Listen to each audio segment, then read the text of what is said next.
What's up, everyone? It's Gavin or Tweek. What up, what up? It's Charles or Chuck, and we have a special guest today.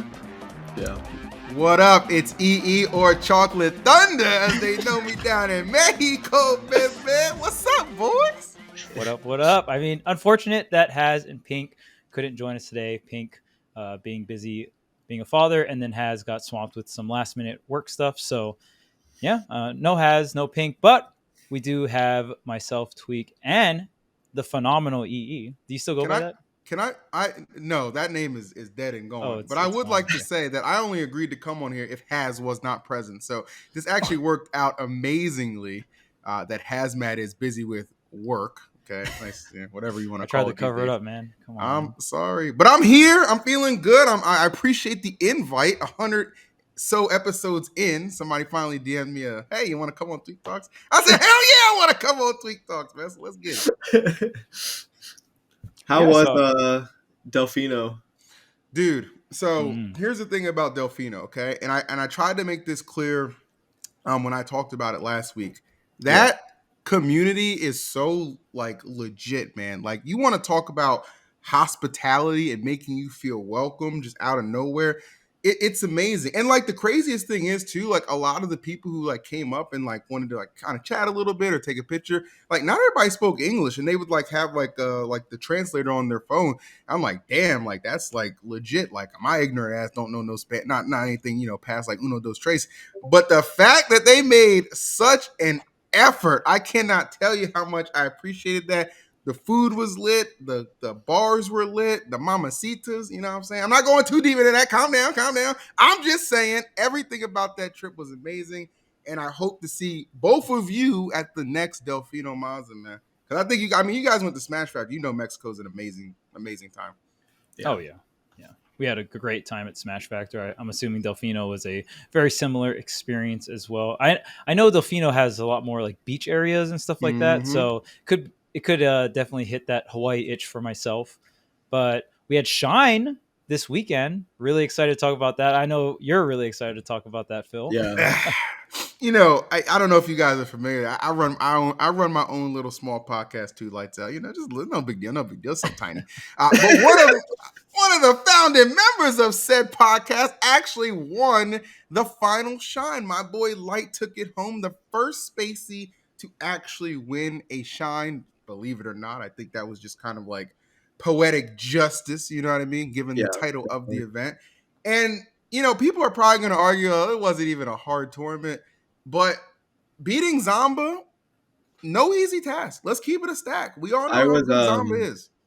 I wasn't home, but I was watching on my phone and stuff. And we were like in a Starbucks drive-through towards the end of Grand Finals. And like towards like the very, like I was actually like shaking that. It was so tense. Yeah. Like Light was down like 100% game 5 set 2 and like barely managed to win. Like it was just a crazy grand finals. Like I think it was 3-1 in set 1 and then 3-2 in set 2. I feel like we saw like every like shade of Light, like where he's like kind of struggling, like not hitting as hard, but then there's moments where he'd really turn it up, and it was like so super back and forth. And it was actually a fun time. I wasn't at Shine, so I watched all of it. Props to Zomba too. Like some of those Zomba moments were some of the best we've ever seen him play as well. Yep. I think those two just really played super well in like a lot of key moments. Like Zomba with the footstool dares. He was doing the down tilt up smashes. Like he was really playing his character specifics, and he's been like leveling up with like specific Rob stuff. We saw him doing it versus the footstool dares versus Leo at Crown. And it's just cool to see that, he's putting in he's not just relying on his fundies, you know what I mean? Like he's actually putting in the extra work to like give himself any edge he can. And it's really showing, because like doing those things in all the different matchups is, even for something like footstool dare, like, footstooling out of shield is slightly different all the time, depending on what hits your shield, where they are, like the size of their hurt box. Like, so yeah, shout outs to both of them, honestly. Yeah. And I think Zomba, I would say winners finals, Zomba was not as clean. That's the only set like I didn't watch, so I'm glad you're talking about that one. Yeah, so I mean, winners finals was still pretty decent, but I think Zomba really had to clean it up. Whenever a set ends versus Fox and you die to Firefox, under the stage, whether it's untechable or not, like you should not be losing your stocks because of that, right? That is obviously the situation where you're supposed to punish Fox. Obviously, Firefox is very powerful. Like, why does it do like 30 damage and untechable you? Question mark, right? I mean, that's just ultimate, I guess. But I mean, that especially when you're Rob off stage. But Zomba definitely cleaned it up in grand finals. And then, I mean, when grand finals is the best set, I feel like that's such a perfect way to end the tournament. And it was the last tournament of the series. It was the first time a New England native has ever won Shine for both. For between Ultimate and Melee, that was the first time between both series, both games. So for the last one, for a Fox main to go ahead and bring it home, New England native being light. So really poetic ending to the tournament series. I mean, Shine has been a great tournament series throughout Smash 4, Ultimate, of course, for Melee the entire time it's been around. And yeah, even the matchup specific things, I thought both players were playing clean. So Tweek mentioned down tilt to up smash. So there's a percentage window, and this is a very specific like Rob against Fox thing that you can down tilt into up smash, and it's true. And there's windows where you just do it for damage, and there's also windows where you can just straight up get the stock. Yeah, it can be Zomba at like 80, which is like really, really like that's a really nice percent to have a kill confirmed like that. And then game 5, last stock, last hit, light drops 2 confirms. It's getting a little sloppy. It's getting intense. Dude, yes, exactly. Both players are getting sloppy towards the end of game tournament. 5. That shit was tournament. Exactly. Yes, those kind of grand finals, I like a side of slop. You know what I'm saying? Like a side of slop makes everything a little bit more exciting, a little bit more tense. And then at the very end, just a very clean dash up parry for the up smash setup for light. And Zomba throughout the whole set was doing such an incredible job of spacing his nairs, because Fox loves to shark you underneath platforms, right? But Zomba would do these nairs where the nair, the bottom side of the nair was so disjointed that it would catch light trying to shark with up airs. So it just, both players, his disadvantage really in general was very, very, it was such a good balance of being bold and disciplined and going to the ledge and waiting. Like, I think he played it really well as you can versus Fox. A lot of the time when I'm preparing to fight Fox or taking notes on like whether it's how to beat Light or how to beat Fox in general, I'm always like trying to see like there's a lot of situations where Fox is just so crazy that you have to like, how can I get hits but it's like not as bad as like the most optimal hit, like like cutting your losses kind of thing. And I think Zomba did a great job of that in a lot of situations. Something I actually wanted to ask Phil, since I'm sure he watches Light all the time, is what do you look for when it comes to like feeling out like, oh, is Light going to win this tournament? Is he going to win this set? Like, what do you look for that's probably like a red flag? Like, is there anything that like that goes through your head when you're watching him play that either like worries you or excites you? Yeah, so there's like this thing that's been, and this is just like my observation, but I do watch like quite a bit, and I feel like I know him very well. There's this thing that people talk about, like where he like kind of puts up the sleeves and stuff like that. He's really trying, he's getting serious. I see that as a red flag, because I think when he does that sleeve shit, he's trying to convince himself that he can still win. At all points and times, he should know that he absolutely can win. But he was busting his ass in winners finals. I was like, okay, bro, don't even touch the sleeves. Just keep touching that ass, okay? And that's what he did, okay? And to your point, Charles, Zomba was not the cleanest, because there's a stark difference between how he played in winners finals and how he played in grand finals. I give that up. Winners finals Zomba would not have reset that bracket for sure.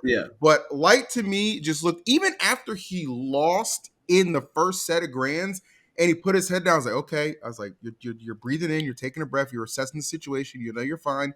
You know this, like, you don't have to take 3 games. And I think the way I was thinking is how he was thinking too, because I felt like if he wasn't fully confident that he could win, there's no way it goes to game 5, let alone he makes that comeback in the 5th game to get the W. So that's what I really look for from playing. I'm really big on his body language and like just as somebody who talks to him after like matches and stuff like that, understanding like where he probably is like mentally. And I think he was in a great spot. And I think he did have a little weight on his shoulders. Like, I want to defend New England. I really want to do this. I want to get this W, because he'd been absent from a couple top 8s recently. So I know this was like a big deal to him, even if the caliber wasn't as thick with talent. But nonetheless, top 8 and dub's a dub. So I think it all just worked out really well for him. I want to see that more often. because I know he kind of went into that event with not as much consistent practice. He's got some IRL stuff going on, you know what I'm saying? We all have stuff that comes up, but I could notice like the consistency returning throughout watching some of his bracket play, even when he was playing Aaron, like a lot, like he styled on Aaron. Good Lord. Like, I don't know if you saw it, but that was OD. I feel like against Aaron, it kind of ramped up as it Yes, 100%. And that's what I was trying to get at when I was talking about, like, I feel like we saw so many different types of lights like play. Like we saw like back and forth, we saw like a set ramping up, and then we saw sets where he just dominated from the beginning. Like I think there's a couple of situations versus Aaron where I thought Aaron was playing really well, but then like Light would either ramp up or like, you know, take an opportunity and run with it. Like he got some early like edge guards and stuff like that. That one was important to me because obviously I love watching Aaron and his Diddy. And also, it feels like Light and I are kind of like, we've just played 1,000 times. We warm up together. We're good friends, whether we want to be or not. like we're just stuck with each other, especially as like two of like the stronger players in America. So definitely, I like Hold seeing it down for the USA. Yeah, I like seeing him do well. I like watching him play. There's really nothing like Light in Smash Ultimate too. And I'm like the biggest Fox hater in the world, but like I can acknowledge that like there's never going to be like another Light. So you got to appreciate it while you can. But yeah, I thought like there was definitely points where like Zomba and Aaron just really stood above the other players, like in this tournament specifically. But I did think Aaron played fantastic too. I think he had a lot of great moments versus Anathema and especially DM actually. Aaron versus DM was really interesting because DM would start out like 0-deathing Aaron, and Aaron only dropped one game in that set. And there was like 2 or 3 matches where he just got like 0-death, and he would and win. He won the game. I remember that. I think that which was like is game impressive 2 or 3 in or something. itself. But the way he was actually executing, like he would be down and he would go for like a really optimal Diddy combo. Like, and as a Diddy player myself, like I know the differences between like going for the easy stuff and actually pulling out something that's like difficult and optimal. And he was doing that while he was getting destroyed the first stock. So like I thought he ended up, if you just look at the 3-1 versus DM, I feel like it tells a different story than if you actually watch the set. Because when I was watching the set, I was like, oh no, like he's just not even going to take a game. Like he's barely even getting hits at the beginning of the matches. Yeah. But even versus Zomba, he lost 3-0, and it was the same thing. Like the match would just start, and he would just get like just death comboed or like just crazy situation. And when he still got his hits in, it was going really, really well. So I think that says a lot, like in a tournament setting, to be able to like, you know, like I'm sure we've all like a lot of players have dealt with like, let's say you're fighting like Kazuya and you just die, or Steve. So I feel like you're ready for anything if you can still like execute really well, especially with a character like Diddy. Yeah, for sure. And I'm glad you pointed that out too with Aaron, because I feel like Aaron is somebody who's like incredibly talented, but I feel like his mental fortitude hasn't always matched up with the talent, if that makes sense. You know what I mean? Like I feel like he's can get easily discouraged. You know what I mean? Like I don't like half the time I don't know if he's battling between wanting to still be a competitive player or wanting to just do be a content creator. You know what I mean? Which would both be fine routes for him because he's great at both of them. But I do feel like there's a balance that he can definitely capture and take full advantage of, because we've seen these kind of peaks from Aaron before, and I think he's way too gifted to just want to like kind of just retire off that. If you know what I'm saying, like I don't want to see him not competing.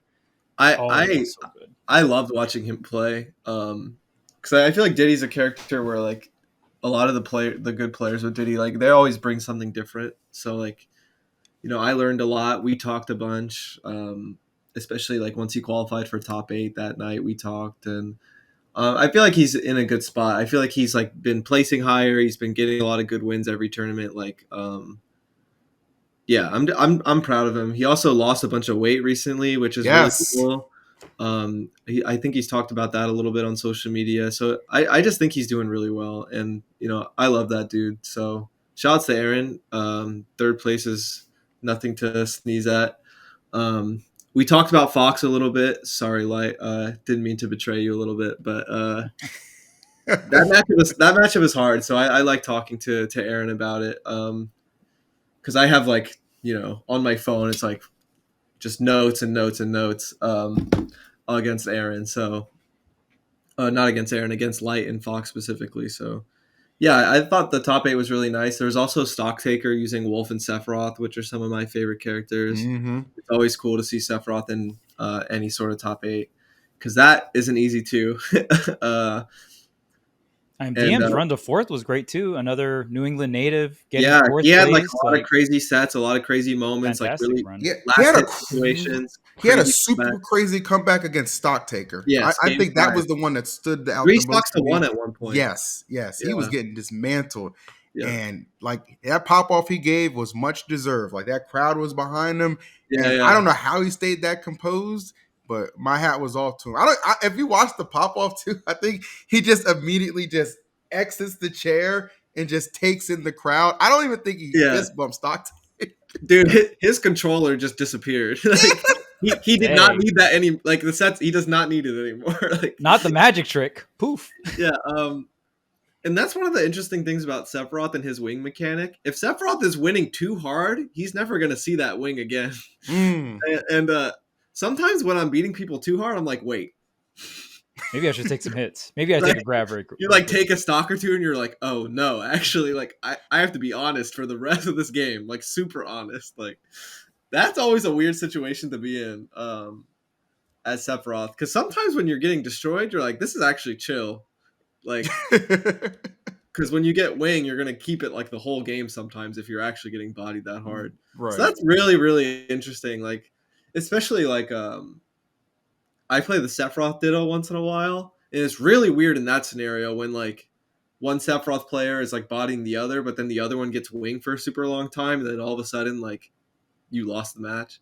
But yeah, that's an interesting thing to think about. I feel like in the moment, it's really good, and then all of a sudden the match gets closer and closer, and you realize you just haven't even smelled wing in like 2 minutes. So, and that's scary because Pyra's like so consistent with the kill power and everything. So, yeah, it's cool to see. You know, I know everyone's always talking about it, but Fox also won Melee too. You know, we got Light and Ultimate, we got Fox with Fox and Ultimate, IBDW. Oh. Cody Schwab, sorry, I'm not as much of a Melee guy. He changes tag. But 2 Foxes winning Melee is pretty poetic, like Phil was saying earlier. I thought it was good too because their grand finals was honestly just as exciting as what we. It was very similar. It was like a reset. The person went down on to game 5. Like, crazy. The person on loser side, guns blazing, destroying. Like, you know, it's like 3-1 in Ultimate, 3-0 in Melee, and then it was like a game 5 in set 2. It felt like very similar stories. Yeah. And I was at home, so I was watching. Usually I'm not watching every single match if I'm competing. So, and it's Melee's just I've been around for a long time, and Melee's just a different universe right now. Like always fast paced. The top players in grand finals, and like there's just. These people are like the usuals, you know what I mean? Like that's pretty crazy.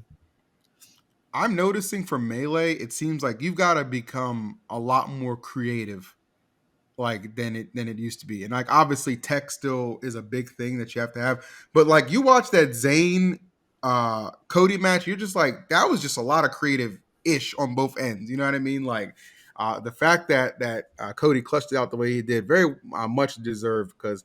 Those are the kind of classic matches that I don't care what game you're a fan of. Like if you appreciate good Smash, you're like, okay, that was dope. You know what I mean? Like, you don't have to be one of those Twitch chat weirdos like, well, when's Melee start? Shut up, Jim. I think what barely gave Cody the edge in that game 5 was, I think the creativity was a good point. I think his disadvantage got super creative at the end, and he was just able to make the most of his like second stock or something like that, and like it just made Zayn like work a little extra hard, and you got enough extra credit to win. And it reminds me of like how well Zomba was playing versus Light too, like the things you have to do to like, you know, barely survive on a thread and like, you know, get a couple extra hits in before you lose your stock or something like that. That goes such a long way in Smash and in a tournament setting. Like Cody using his Firefox on stage and then mixing up where he's going to go, and then like, you know, taking advantage of the fact that it doesn't have much end lag, and Zomba footstool daring out of shield and using his specific Fox combos and like being super patient, disadvantage. Like shield poking with up air. Like Fox doesn't have the greatest shield, so especially when Zomba would get the shield really low, you saw him go for a lot of like falling up airs, cross up, pop light up into a true combo into another up air, or like even just creative follow-ups like that. Light was also doing a bunch of creative things too, or just things that he the really on air hasn't when been he did doing. the side B off stage, that was pretty crazy. That was nuts. It's an air, right? I think that was like a 0 to death. So yeah, he's done that kind of stuff too. I remember Fox is edge guarding. I'm scared. Yes, I remember there's this one 2GG tournament that he was fighting Magister, the Incineroar, and he literally illusions off stage and footstools Magister. Like it was fucking. That gives insane. me like Gluto vibes. Gluto does a lot of those ultra character specific, but I guess it's more impressive with Fox because he falls like a brick. So it's so funny. When I was making the Fox guide with Light on Metafy, I was like, yeah, I think there's a lot of times where you can approach someone and just like jump above them and do up air, and it's really good. And then Light was like, nah, that's trash. Like, I would never do that. It was like his MVP this weekend. What the fuck did we see? I was like, this motherfucker. But the like, early call outs in the scrap scenarios with the up airs, like, well, it's because you don't jumping against Fox feels good because you don't want to take the grab 50-50. Yeah, you're not getting nared on your shield. You're not because just taking the grab, yeah. People are catching on to the Fox propaganda. I tried to spread it as much as possible. Just take the grab. Just take the grab. Now people are getting grabbed, put on platforms, getting platform tech chase. Now people are just like, oh shit, now I like actually can't take the grab or I take 80 damage. So now people are jumping a lot more. So I'm glad the Fox meta has evolved. And even like there's a lot of like simple confirms that me and Void have always preached about. And I understand that Light can't just instantly apply all of these things, but like, for example, we saw it against Zomba and Aaron a lot. Sour dash attack into forward smash is a very fucked up confirm by the ledge. Yeah. And it, especially if you catch someone slacking on that DI, they're dead at like 70 or something absurd, or if you have a lot of rage. So I think both Zomba and Light were playing well, and they were both implementing newer things, right? We're 5 years into this game, and we're still seeing new things come into the meta. And I mean, the matchup's just fun too, right? Like obviously both these characters are very broken and they're very overtuned, right? They're just really strong characters in the meta, but at least they're more of faster paced conversion, right? When someone got a hit, they usually would do minimum 50 damage to 80 damage plus advantage state. So the matches were very fast paced, and we didn't have to worry about timeouts or anything like that. Nothing like let's just say it wasn't the Smash Con top 8. Well, I mean, you don't have to worry about top 8s because there's no Ken. You kidding me? Oh my god! You got that What is this? What is this bit? What bit? Why is this? Why is this the person you attack? Have you watched his matches? He's attacking me. Sonic's times out too. He's not actually.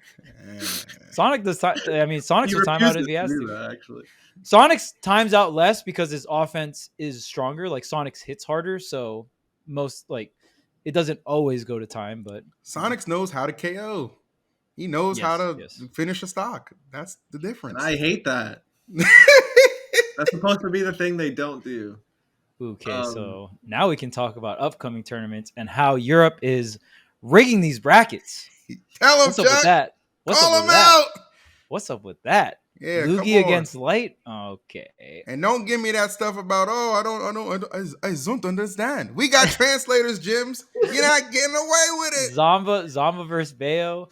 Tweek running into Steve early is not like too crazy. Like you're probably gonna run into Steve in general, but Zomba against Bayo and Light against Luigi is like that. Just don't make it that obvious. Like call a spade a spade. Yeah, like we all know that like most TOs are rigging brackets. All right, let's just keep it a buck. There's like no official stuff going on. I mean, come on, guys. Do you really think that TOs aren't rigging brackets? But you just please don't make it look so obvious. Like, come on. That's so obvious. Like, at least what happened to my show? Look, Gavin, hold on. Listen to me. Hear us out, right? So I think there was more examples that were crazy, by the way, that we're forgetting, but I don't really know. Of course. But it's not like it's a negative thing to want to try and produce the best matches possible for an event. I don't think that's bad. I personally think if it comes down to like swapping a seed or two to get like some first time encounter matchups, I think that's wonderful. I feel like that's like where we were heading for a lot of the Smash kind of matches, but a lot of people got upset. You know what I mean? So there's a lot of ways you can look at it and spin it into a positive way. In this particular fashion, as Chuck said, it just seems so egregious that they're trying to stack the deck against NA not doing as well, which I don't blame them because NA is the greatest. This ain't League of Legends, baby. We know how to win over here, okay? They hold it down. So when y'all see them trying to take some shots at my boy Tweek, my boy Light, my boy Zomba, I'm like, you know what? They doing what they got to do because they threatened by the greatness of America. And Mexico, because that's NA. Well, yeah. I was gonna say you say the word, you say those two letters NA. Shout out to Spargo and Leia holding it down. Didn't used to be like that, but you know what? No, we're Team NA. We're Team NA. Throw in Canada as well. Fuck it. But I'm looking forward to watching that event. I know you're going to compete at that event, right, Tweek? Are you looking forward? Is this your first time going to Europe? I believe. Yeah, it is. Really? Yeah, that's really surprising to me. Okay. Yeah, it was my first time in Mexico. It was my first time in Hawaii when I went. Wow. First time in Europe. Yeah, I'm excited. I'm actually leaving in like 2 hours. So yeah, I'm excited. I've been trying my best to put more hours in. I've actually been watching a lot of Smash, which I'm hoping is like beneficial because usually if I'm not playing, I don't really care. But I've been watching, especially like watching a lot of people that play my characters, and it's been really fun. And like, there's always like little things I can learn, or sometimes even big things, to be honest. I've looked at my bracket a little bit. I'm not too worried about like that, but I've just been more so focused on like putting the effort in. I'm hoping to have a good time, like kind of, take the extra time to have a good time with B and like, experience some new things. Yeah, I'm definitely excited. It's a big one. I kind of want to pull up the Start GG. Well, while you're doing that, I completely forgot the show. So if you guys are enjoying the content, make sure to like, comment, subscribe, rate. If you're watching on Spotify or Apple Podcasts, make sure to rate the podcast as well. 5 stars, of course. And make sure to check out Watch the Throne coming up. We actually just announced that it will be streamed on VGBC today. So if you guys want to keep up to date with all the news for Watch the Throne, you can follow Watch the Throne at WTT Events on Twitter. And of course, we're bringing the best talent. And I mean, it's pretty much a invitational tournament brought to you by the community for the community. And we have a ton of amazing talent as the base 8 invited players. We got Tweek, Light, MKLeo, Spargo, Proto Banham, Akola, Gluto, and Bloom as the 8 base invited players. And then we also had who qualified from SmashCon? It was Mia and the Buzz qualifying from SmashCon. And the next tournament coming up for as a qualifier will be Port Priority, and then the last one will be like Let's Make Moves Miami, and then we'll also have the voted spots as well. So looking forward to that event. And yeah, do you have the bracket pulled up, Gavin? For I have like the projected top 64. There's a lot of good players here. They brought out a lot of just global talent, right? Because is there a good amount of Japanese players going as well? Yeah, Yoshidora is definitely like a big one. That's huge. I think it's pronounced Yogabu, the Falcon from Japan. That's like really, really high ranked that we haven't really seen much. He's insane, dude. Yeah. He is insane. We got Bloom, Light, Zomba, Lugi, Gluto, Cosmos, Siski, Takara, Tarek, Spargo. Like, you got everyone here. I see Ramen. I'm excited to see Ramen. I went from never seeing Ramen to seeing him like once or twice a month, and I'm very happy that I'm like making up for all of like the years of not seeing him because he just he can't go to the NA tournaments. Quarantine plus all the visa issues with America and all that stuff. So yeah, it's been a while since we got to see Ramen. Yeah. This is gonna be insane. I'm gonna look at the top 8 projected too. I'm very curious about that as well, man. Make sure they got you in there. Huh? I'm pretty sure they got you in there. I'm seated 45th. It's pretty good. Oh, nice. I think so. If you make some upsets, you might get loser side top 8. Yeah, I'm hoping. Was that a shot at my results, Phil? No. No, I swear it wasn't. It was a shot at their seating to make sure they're not Oh, disrespecting you. okay. That's all. I was down to take that route too. I need to take some accountability, you know. I mean, it's been hard lately, man. It's tough, man. These sevenths and ninths aren't cutting it. At least you haven't gotten into the top-5 double player. digit, man. The double dig. No, I'm avoiding those for sure. Wait. But I have a serious question then. Okay, so like obviously, like ninth and seventh is good, but not good by your standards because we expect so much out of you. Like obviously. Yeah. So what is the change that gets you back into those top threes and even like potentially winning these tournaments? Because Tera, this would be the tournament to make a statement like, yeah, I'm still here and I'm back. Like what's the game plan? Is it a character or is it just like you're practicing more? What is it?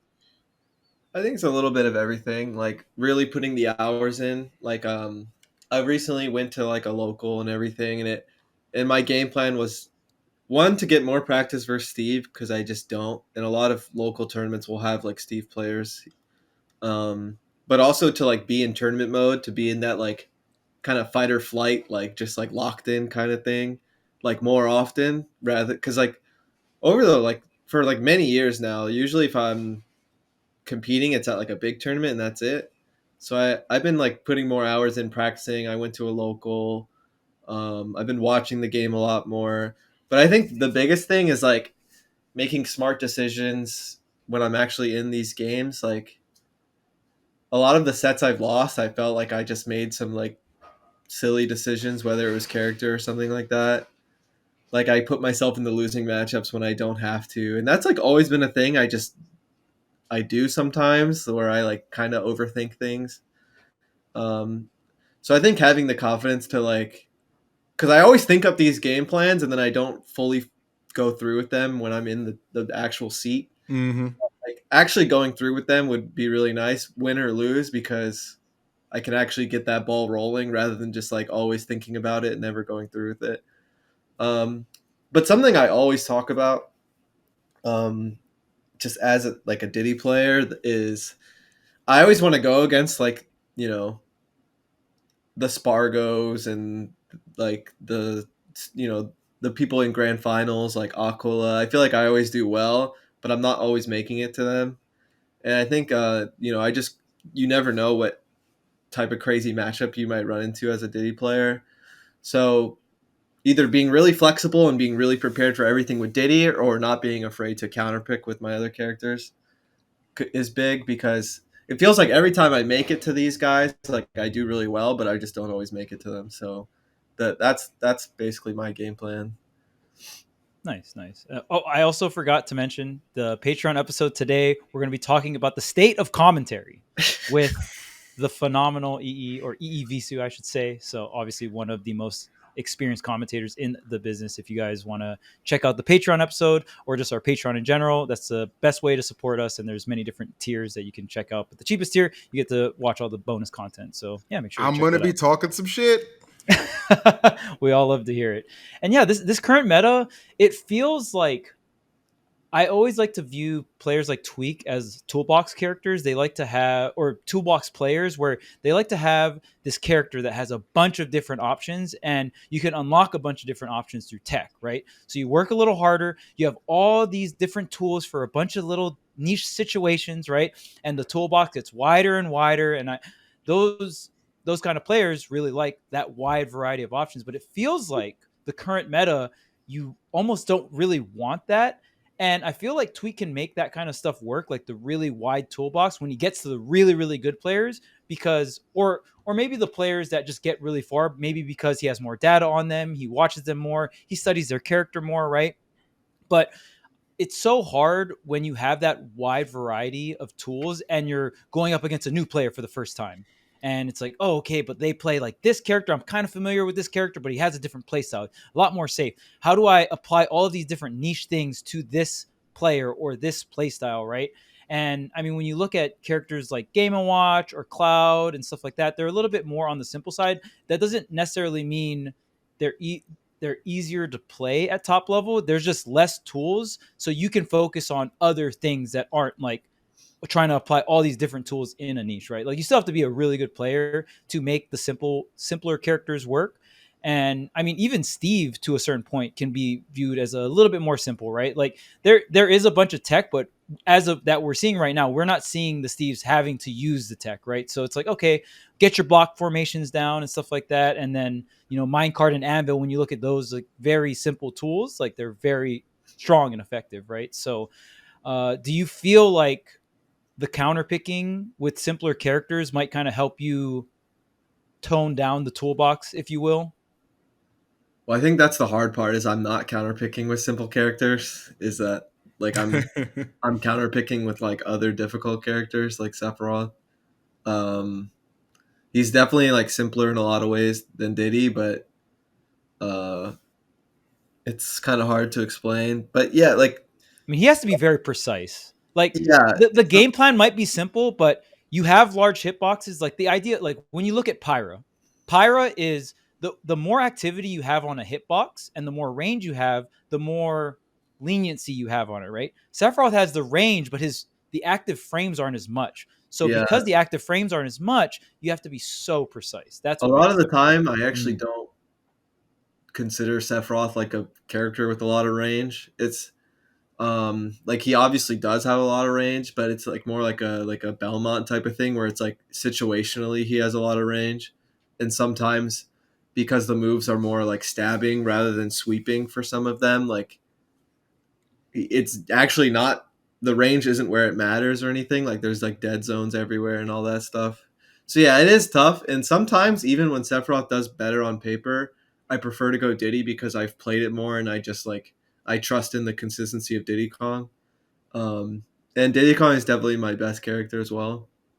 So yeah, it's not like those types of feelings like definitely lead to a lot of hard decisions to be made, especially where it's like game five against a really good player or something. So I really want to break the mold and like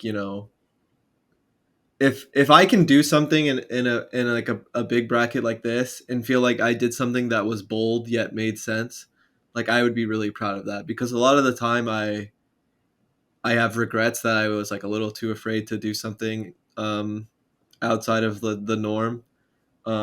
So that's been like that's always my goal and like the way I play in the moment goes back and forth. Sometimes I'm super simple. Sometimes I play like a psycho. So like I don't know. We'll see what happens, but I'm looking forward to it. Like looking at the top 64 and the top 8, there's a lot of things that could happen to make this bracket crazy. So uh, yeah, I'm looking forward to it. I'm also glad that I'm going to like. There's like a crazy 6-hour time difference. Yep.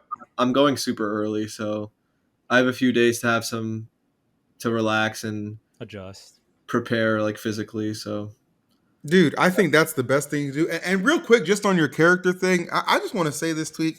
In my opinion, you are not a simple person, okay? I don't think you can operate at your fullest potential if you're not playing a demanding character. yeah. Diddy Kong is a good character, but Diddy Kong becomes an outstanding character when you're piloting them, right? Thank you. Your Joker and your Aegis that I've seen in the past, those characters are just good. You weren't doing anything special. You Yeah. do special shit with Sephiroth and Diddy. And I'd even say like if you ever brought back like your Warrior or DK, you know what I mean? Like stuff like that. Those are characters I feel like just complement your abilities because it's not simple. DK is a simple character. He ain't simple to win with. Ain't nobody just do that. Everybody not Chunky Kong. Everybody Yeah. not Tweek. Okay, that's what makes you special, my guy. All Thank right, you. don't you ever forget that shit. I actually have been. I have been playing a lot of DK on the side. There you go. It's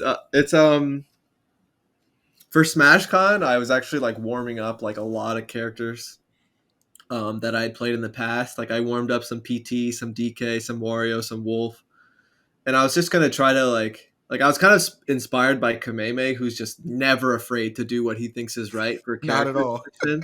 And I love that. Like when it's like not even about like the current situation of like winning or losing, and it's just like he just plays what he think is best. Like it's like he really is not afraid of who he's up against. You know what I mean? Like if he thinks his character can do it, he's gonna try it out, even if he hadn't been playing that character that day. And that was kind of my objective. But then at SmashCon, I probably played like in the far part of bracket, I probably played like one person I was expecting to. So like it was kind of hard. when I wasn't really playing against anyone I was predicting to, and like that was like AK, like he was like the only person I was like really prepared to play against, other than like some of my pools matches. And I had a secret. I don't think it was a secret because I actually played some friendlies with AK and my DK was doing well versus him. But that was going to be my secret pick if it like went sour, because Snake has given me some trouble in the past, especially with Diddy. But my Sephiroth has been beating AK the last couple of times, so nothing special ended up happening.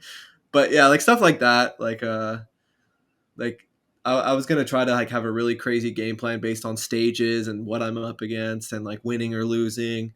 But once it actually came down to playing, like it was like upset after upset everywhere. So yeah, you're just like standing on a battlefield, like the fire is just going off. You're just like you're in this hellhole, and you're like, what the fuck? Just upset after upset, and I feel like I'm obviously gonna go with Diddy Kong and Sephiroth when it's like, yes, exactly, because I'm everything's so survive. chaotic, right? Like I'm just trying to live. Like yes, you want to go to comfort, so Yeah. I get that. But I think shades of old Tweek. I like to call it old Tweek, where Tweek would come into a tournament with like 3 to 5 characters. Obviously, I think it was a lot easier to do it in the early meta because you were one of the strongest Smash 4 players. So that kind of like transferred over, right? And everyone was kind of like still understanding and learning the game. But I felt like players like you and Leo really picked up on Ultimate really quick.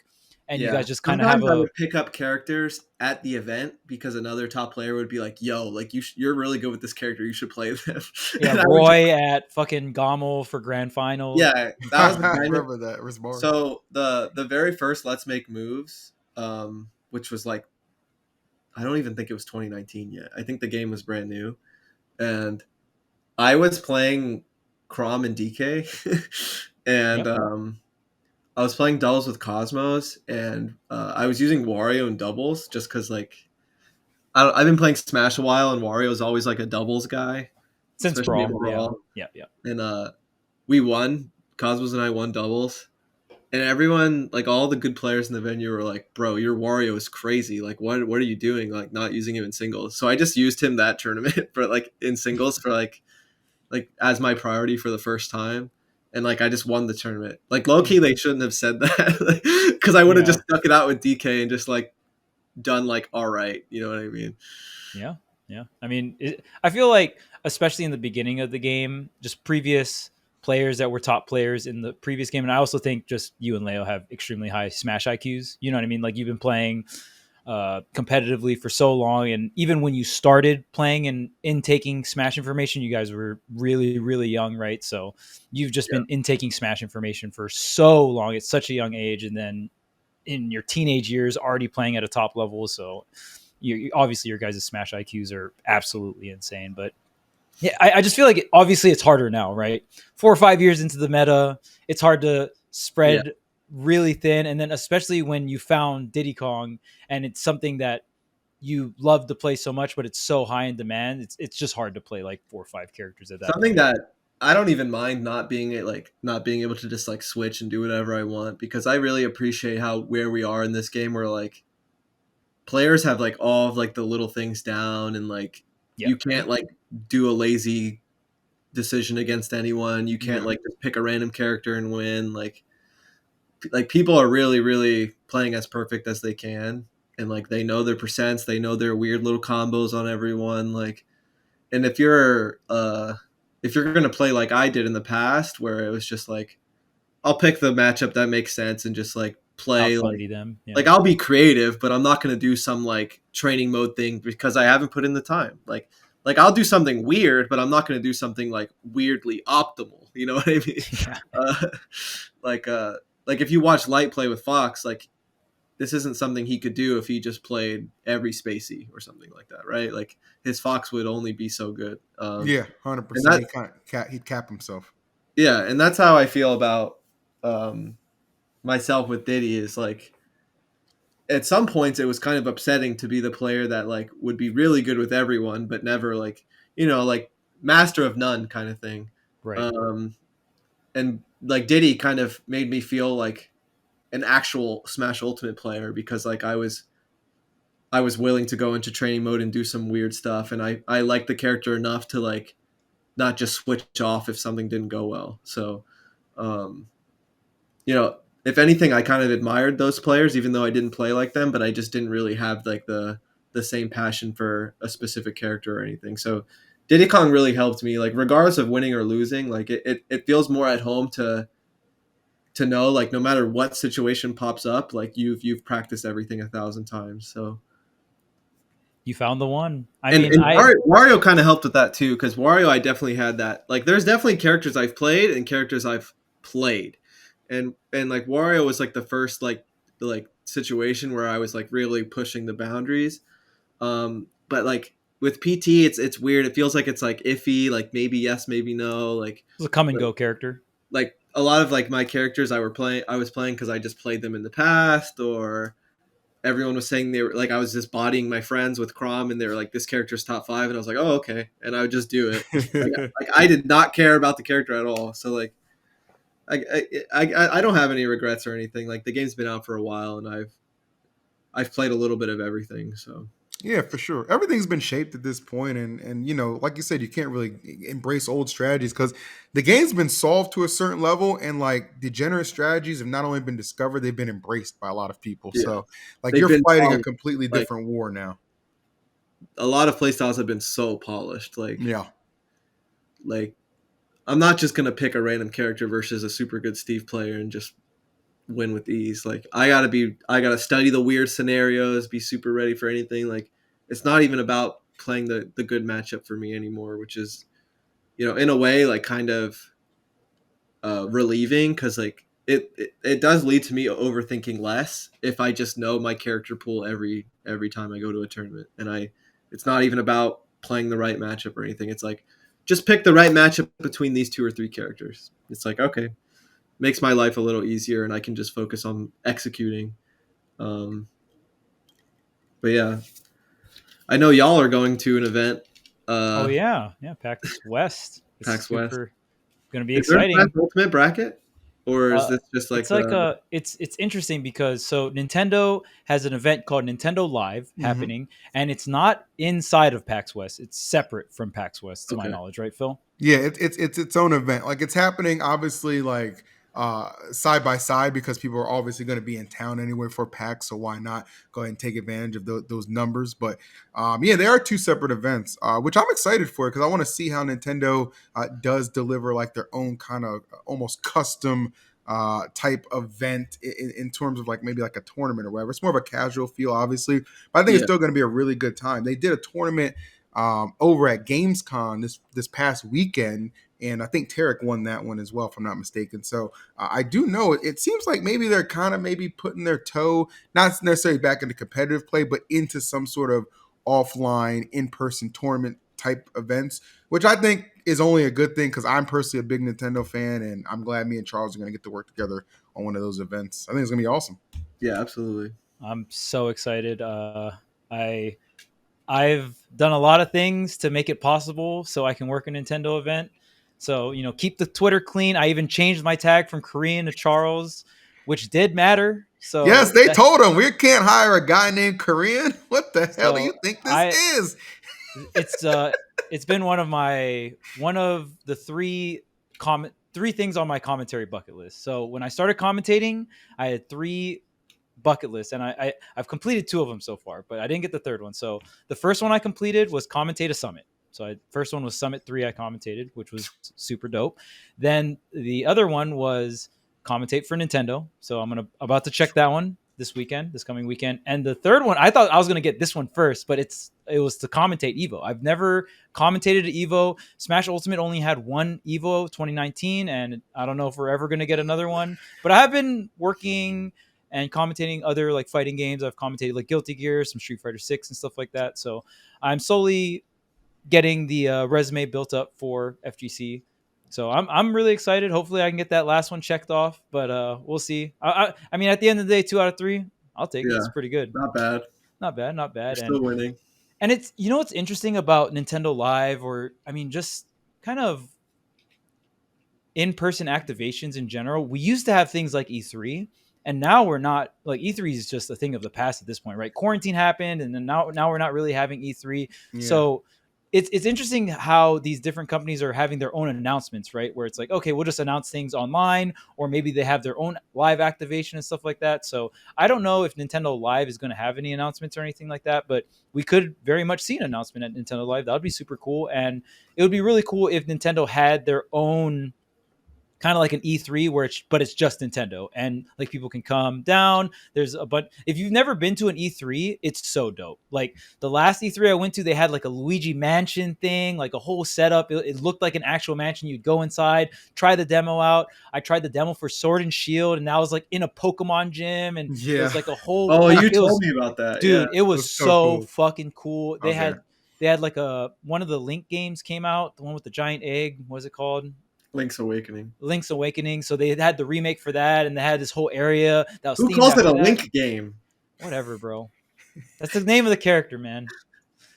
But there's an easy name for it. Zelda, man. All right, all right. So Link games. Link games are great. Sorry. Yeah, I mean, those kind of live activations are super sick. I'm hoping, especially when I heard E3 is not really happening, or at least like if E3 happens, it's not going to have all the big names involved. It kind of made me sad, right? Because I was like, man, am I ever going to see these kind of live activations from Nintendo, which is like, for the most part, most of my favorite games come from Nintendo, right? So It's always cool to see those kind of big live activations. So Nintendo Live, I'm hoping it's it has similar vibes to something like E3, what they do at E3. And that's stuff the thing about like quarantine COVID happening is, and E3 kind of going with it, is like, it's definitely going to need, like, everyone needs to change. They still have to, like, market their stuff. So it's just, we're just going to see how it changes and what's different about it. And like you said, like having your own events is cool. Like they still do like Nintendo Directs and everything, but yeah, we'll see. It's just like a forced change, whether they wanted to or not, for all of these companies. But yeah, I guess that about wraps it up. We could get into the Patreon bonus topic, unless y'all have any final around the horn type stuff. Any closing words, E? Yeah, I got some closing words. All right. What's up, man? I'm going to say this, and I want you to listen to what I'm saying. Tweek, looking right at you. All right. I might not be able to be there the next couple of tournaments you're competing at. But you're a fucking GOAT, kid. Okay. I need you to remember that. I need you to play with full confidence and just shit on any of these gyms who think they even have a chance against you, except for Light, and destroy them. All right. Destroy them. I think we're getting home for the USA. I'm gonna take this so full to heart that I might even have to beat Light. I'm sorry. You know what? If it happens, he just got shined. It's okay. Yeah. I'm tired of saying NA. I want to say US, damn it. I'm tired of getting carried. Our region gets carried by Mexico and Canada, damn it. Yeah. So thanks, y'all. Thank you, Charles. Thank you, E. I am traveling, so there might be not as much content stuff when it comes to streaming YouTube. I will try to get the audio for this out on Spotify and Apple Podcasts. There will probably be some Patreon stuff, but yeah, it might be a little difficult. We'll see. But yeah, thank you so much for watching, and we're going to get into the bonus content. Thank you.